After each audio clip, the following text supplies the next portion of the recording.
Varicose veins కి సరైన చికిత్స కోసం సంప్రదించండి ఎవిస్ హాస్పిటల్. నమస్తే, వెల్కమ్ టు సుమన్ టీవీ. నేను గిరిజ. ఇవాళ మనతో పాటు ప్రముఖ జ్యోతిష్య వాస్తు పండితులు, జ్యోతిష్య వాస్తు శిక్షణ నిపుణులు, లలితాదేవి ఉపాసకులు బ్రహ్మశ్రీ నానాజీ పట్నాయక్ గురువు గారు ఉన్నారు. వారితో మాట్లాడి మనకున్నటువంటి ధర్మ సందేహాలను నివృత్తి చేసుకునే ప్రయత్నం చేద్దాం. గురువు గారు నమస్కారం. శ్రీమాత్రే నమః. గురుగారు, మనకు మౌని అమావాస్య, చొల్లంగి అమావాస్య అంటారు, పుష్యమాస అమావాస్య. అసలు మామూలుగానే అమావాస్య అని అంటే ఒక ప్రత్యేకతని సంతరించుకుంటూ ఉంటుంది. సో ఏదైనా మనకు సమస్యలు ఉన్నప్పుడు ఆ రోజున పరిహారం చేసుకుంటూ ఉంటాం. అందున ఇది చొల్లంగి అమావాస్య ప్రత్యేకించి చాలా ప్రత్యేకత అని అంటున్నారు గురుగారు. మరి ఆ రోజు చేసుకోవాల్సినటువంటి పూజా విధానం ఏంటి, ఆ రోజు పాటించాల్సినటువంటి పరిహారం ఏదైనా ఉందా గురుగారు, తెలియజేస్తారా? తప్పకుండా అమ్మ. ఒక్కొక్క అమావాస్యకి ఒక్కొక్క ప్రత్యేకత ఉంటుంది. ఈ అమావాస్య చేయడం వల్ల కలిగే ఫలితాలు, పోయే దోషాలు ఏమిటి అంటే, ఫస్ట్ ఆఫ్ ఆల్ ఇది కర్మని తొలగిస్తుంది. కర్మను తొలగించే అమావాస్యగా చెప్తారు.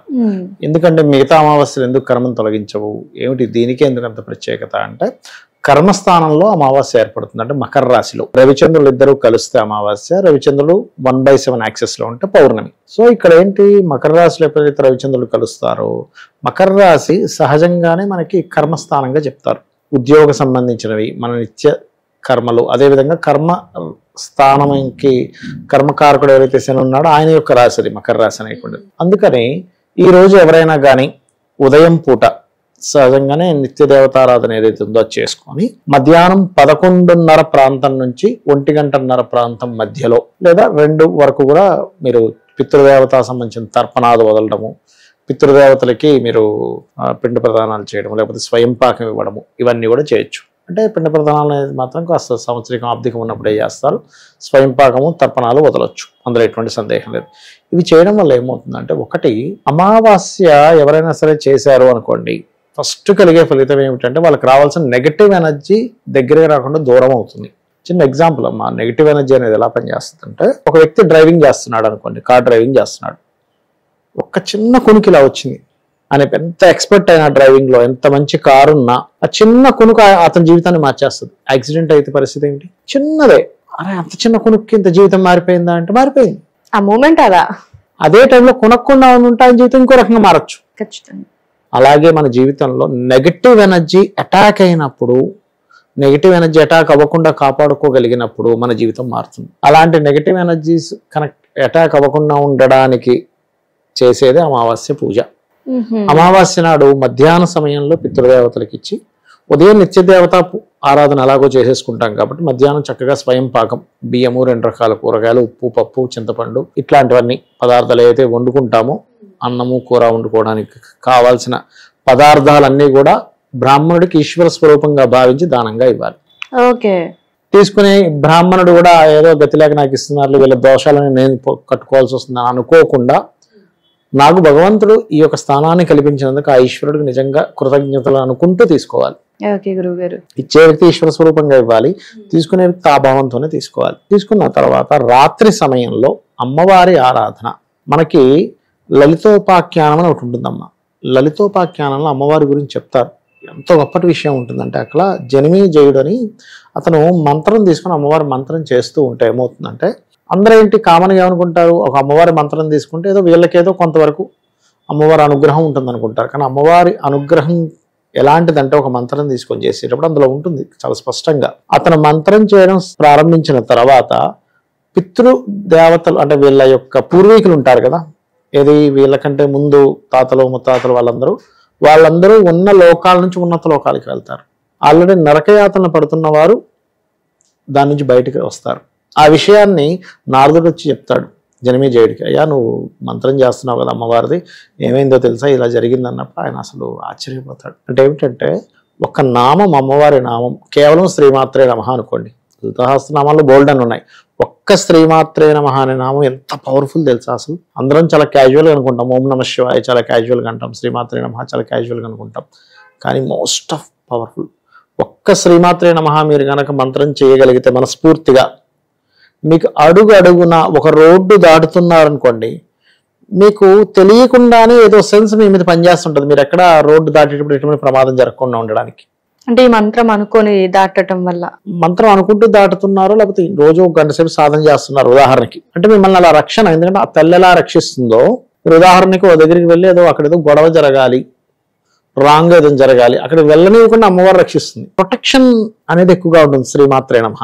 ఇవాళ రేపు చూడండి, కొంతమందిని పిల్లల్ని బయటికి పంపించాలంటే భయపడుతూ ఉంటారు తల్లిదండ్రులు. శ్రీమాత్రే నమః చేసుకోండి, ఖచ్చితంగా ఉంటుంది. అలాగే నమశివాయ అంటుంటాం. కామన్ గా శివుడికి నమస్కారం అంటుంటాం. శివుడు అంటే ఎవరు? మంగళకారకుడు. మంగళము అంటే మీకు గుడ్ ఏదైతే ఉందో, పాజిటివ్ ఏదైతే ఉందో అదంతా శివ. మీరు ఆ పాజిటివ్ కి నమస్కారం చేస్తున్నారంటే మీకు పాజిటివ్ జరుగుతూ ఉంటుంది లైఫ్ లో. మంగళకరమైన విషయానికి నమస్కరిస్తున్నారు, మంగళకరమైనటువంటి విషయం మీకు ఎప్పుడు జరుగుతూ ఉంటుంది. నమశివాయ అంటున్న ప్రతిసారి. అలా ఏంటంటే అమావాస్య నాడు ముఖ్యంగా ఈ 2 నామాలు చేస్తూ ఎవరైతే రాత్రిపూట ముఖ్యంగా అమ్మవారి మంత్రము, అమ్మవారి యొక్క పూజ ఇవన్నీ కూడా శాస్త్రాల్లో చెప్పినటువంటి రాత్రి సమయంలోనే చెప్పారు.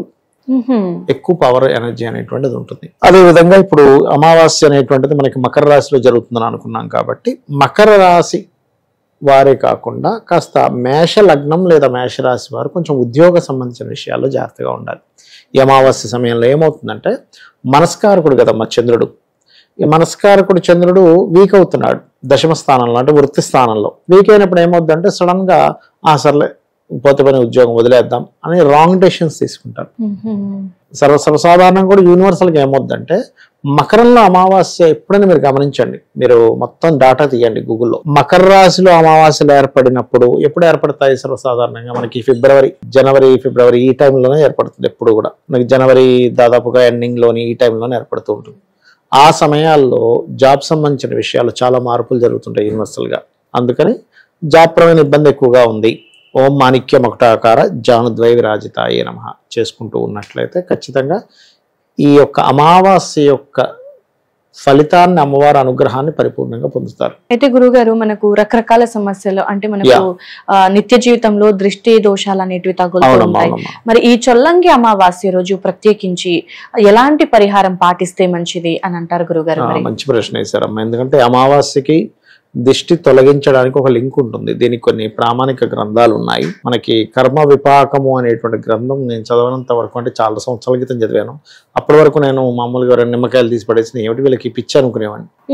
చుట్టూ తిరుగుతుంటే ఎవరు తిరగమని చెప్పారు, రావి చుట్టూ అనుకునేవాడిని. కానీ ఆ సంస్కృత గ్రంథంలో చాలా స్పష్టంగా ఉందమ్మా. రావి చెట్టు చుట్టూ తిరిగితే ఎలాంటి ఫలితాలు వస్తాయి. ఈ నిమ్మకాయ కానీ లేకపోతే ఎర్రన్నం అంటారు, తీసి మనం బయట వేసేసినప్పుడు, అంటే అది యాక్చువల్గా జంతువుల కోసం వేస్తారు. ఈ కుక్కలు, ఈ పిల్లులు, రకరకాల జంతువులు ఉంటాయి కదా రోడ్ల మీద తిరిగేవి. అవి తింటే వాటికి ఆహారం అవుతుంది, వీళ్ళకి దోషము పోతుంది. ఓకే. సర్వసాధారణంగా మనకి శాస్త్రంలో ఉన్నది ఏమిటంటే మీరు ఒక ముద్ద అన్నం తినే ముందు చక్కగా ఒక ముద్ద తీసుకొని భగవంతుని తలుచుకొని పక్కన పెట్టి ఇంకొక చిన్న ఆకు వేసేవారు. పక్కన పెట్టి తర్వాత మీరు భోజనం చేసిన తర్వాత దాన్ని తీసుకెళ్ళి బయట పెట్టేవారు. అప్పుడు అది ఏదైనా పక్షికో పురుగుకో దేనికో దానికి వెళ్తుంది కదా. దాని ద్వారా మీరు తర్వాత జన్మల్లో మంచి ఫలితాలు పొందుతారు. అయితే అదొక రకం. ఇలా అమావాస్య నాడు ఎర్రన్నం కలపడం, లేకపోతే నిమ్మకాయలు లేకపోతే కొబ్బరికాయలు కొట్టి వాటికి కుంకుమ రాసి బయట వదిలేయడం వల్ల ఏమో దానికి ఒక మంత్రం ఉంటుంది. యాక్చువల్గా ఆ మంత్రం ఇట్లా బహిరంగంగా చెప్పకూడదు, ఎవరికి వాళ్ళు యూట్యూబ్లో వాటిలో కూడా దొరుకుతాయి. కానీ ఏంటంటే ఆ మంత్రంతో చేసి ఏ దేవతా స్వరూపానికి అయితే ఆ దేవతా స్వరూపానికి బలి సమర్పించినట్టుగా చేసి కూడా బయట పెడతారు. ఏది అమావాస్య నాడు. అప్పుడు ఏమవుతుందంటే ఇంట్లో ఉండేటువంటి పీడ అంటారు చూసారా, ఇంట్లో ఏదో పీడ ఉందండి, అందుకే మా ఇంట్లో అందరికీ అనారోగ్య సమస్యలు వస్తున్నాయి, హెల్త్ ఇష్యూస్, గొడవలు, మనశ్శాంతి లేదు, ఇంట్లోకి వెళ్ళాలంటే వెళ్ళబుద్ధి కావట్లేదండి అంటూ ఉంటారు కొంతమంది. బయట తిరుగుతుంటారు చూడండి కొంతమంది మగవాళ్ళు, ఎప్పుడో అర్ధరాత్రి 2 గంటలకు వెళ్తారు, పొద్దున్నే మళ్ళీ వచ్చేస్తాడు. ఏంటంటే ఇంట్లో ఉండబుద్ధి కావట్లేదు అంటాడు. అవన్నీ ఎందుకంటే ఇంట్లో పీడ ఉంటుంది. ఆ నెగటివ్ ఎనర్జీ అమ్మవారికి ఈ రకంగా బలి రూపంలో, బలి అంటే ఏదో మాంసం కోడిని మేకను కొయ్యమని కాదు, అన్నాన్ని బలిగా పెడతారు, కొబ్బరికాయని బలిగా పెడతారు. కొన్నిసార్లు కొన్ని పదార్థాలు ఉంటాయి, వాటిని బలిగా అంటే నిమ్మకాయలు కోసి బలిగా పెట్టి బయట వదిలేస్తే కనుక దోషం పోతుంది. ఓకే గురుగారు. సో నిజంగా చొల్లంగి అమావాస్య రోజు అంటే మనకు నిత్యం వచ్చే అమావాస్య అయినా సరే ఇది చాలా ప్రత్యేకత. అవునమ్మా. సో గురుగారు కర్మని మార్చే అమావాస్య. ఓకే. సో చాలా చక్కటి అంటే అమావాస్య యొక్క ప్రత్యేకత, అలాగే సంబంధించినటువంటి పరిహారాలు ఎలా చేసుకుంటే మంచిది అనే విషయాలు కూడా చాలా చక్కగా తెలియజేశారు గురుగారు. ధన్యవాదాలు. శ్రీమాత్రే నమః.